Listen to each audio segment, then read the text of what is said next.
Okay, everyone, I'm back. Hope you got some popcorn, some candy, and some soda. Or iced tea if you're Maria Tortilla. Let's continue on with part 2 of my Christmas Carol reading. Now, where did I leave off?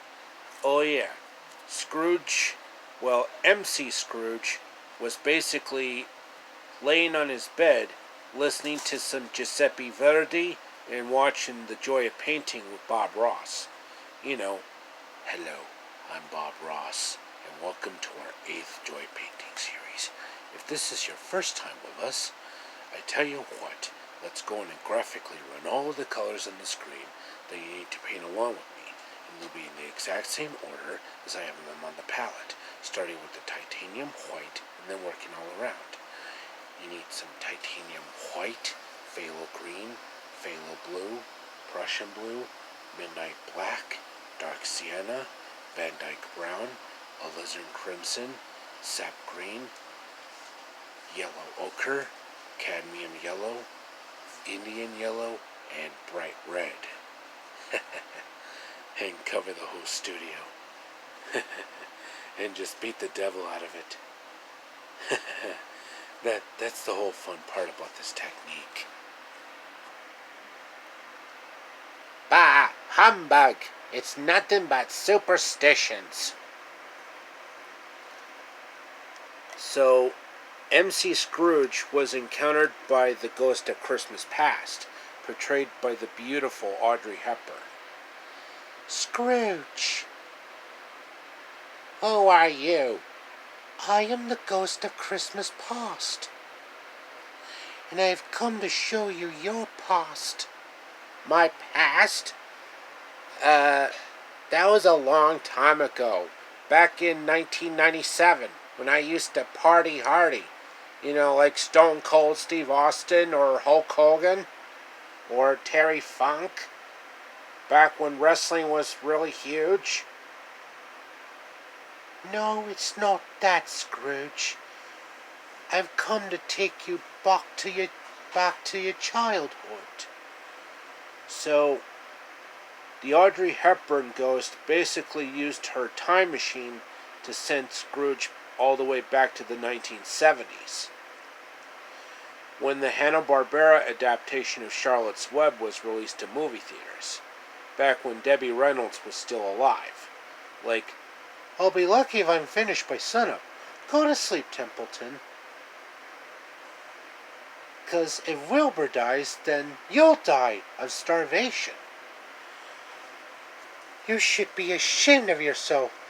It would serve you right if you had an acute attack of indigestion. So, the Audrey Hepburn Ghost of Christmas Past basically showed MC Scrooge his childhood. Wait a minute. That's the school I used to go to. And look, there's my old teacher, Mel Blanc. Listen, have you ever noticed something about new Kellogg's Fruit Loops Oopsley? They Elsney Elicious Day. Schmuck kid. Crispy and delicious day for breakfast or for hacking snay. Why not? Oh boy. Well, Kellogg's puts real orange, lemon, and cherry flavors with colors to match in these crispy little cereal circles made from oats. Then spangles them with big crunchy sugar crystals and do they Elsney Elicious Day. Try 'em. Alright, all together now, and make sure you use the right name for the secret cereal. Alright! Fruit Loops. Oops! And look, there's one of my good pals, Paul Freeze. You know. Don't you dare touch that. If you even so much as lay a finger on the brim, I will never bring you another Christmas present for as long as you live. Never. You go home and write, I am so sorry for what I did to Frosty 100 zillion times. Maybe, then maybe you'll find something under your stocking tomorrow morning. Spirit, why are you bringing me these memories. I was only a kid back then. Well, if you would have socialized with other people besides yourself, you would have had a better childhood. Well, that's sort of true. Especially when I played tag with George C. Scott that one time. And then the Audrey Hepburn spirit transported Scrooge to somewhat of his late teenage, early adulthood years. Wait a minute. I know this guy. His name was Old Fezziwig. We used to jam to the Bee Gees back in the day. Then we also jammed out to that rock band Kiss.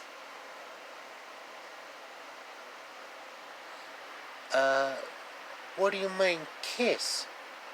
I used to jam out to these guys all the time during my late teenage, early adulthood years.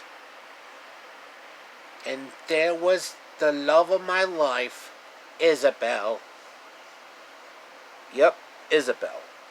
Portrayed by Tina Fey. You know, hi, I'm Tina Fey. You might remember me as Liz Lennon from 30 Rock. And MC Scrooge basically was very shy about the former love of his life, Isabel.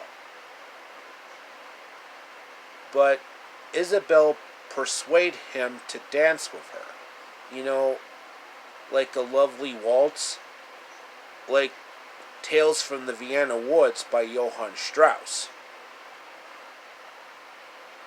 But then, a few years later, MC Scrooge founded his own radio station with a huge library of music, from classical music to Latino pop music. Then he also cared more about his money and ratings than his beautiful Isabel. Listen, Isabel, it's not gonna work out. Maybe it's time we see other people. I have no idea what you're talking about. You forgot to pay the mortgage on the house. So, therefore, I'm closing the mortgage. Bah, humbug. So, Isabel pretty much started crying and distraught by MC Scrooge's greedy, selfish nature. Just like he was in the original book by Charles Dickens. Yeah, good riddance. You see, Scrooge, your selfish actions really made her feel sad and upset. Spirit, that was all in the past. And I mean all in the past. So the Audrey Hepburn spirit basically transported him back to modern day Los Angeles, back in his luxurious bed, listening to some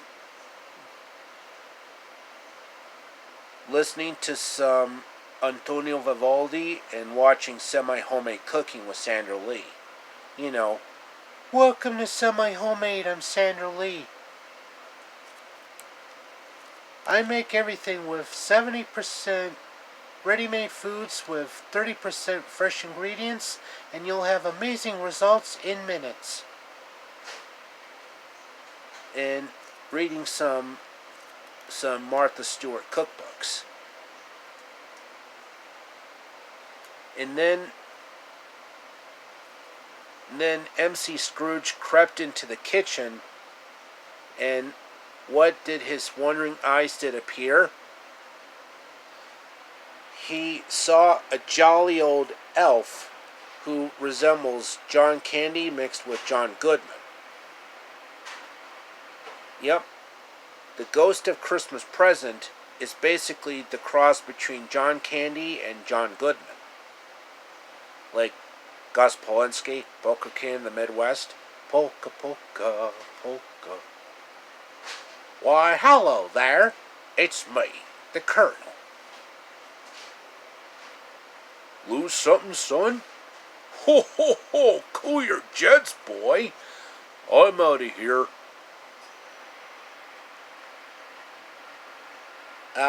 Who are you?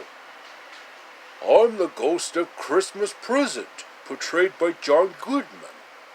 Ho, ho, ho, ho, ho. Look at all this wonderful smorgasbord of food. Like Swedish cakes and Brazilian steak. Greasy, juicy burgers. Roast turkey. Fried chicken. A fair is a veritable smorgasbord, orgasbord, orgasbord. After the crowds have ceased, each night when the lights go out, it can be found on the ground all around. Oh, what a ratly feast. Okay, that should be the end of part 2 of my Christmas Carol reading. Stay tuned for part 3 as I continue the story. And I'll be right back after these messages, so stay tuned. And don't touch that dial.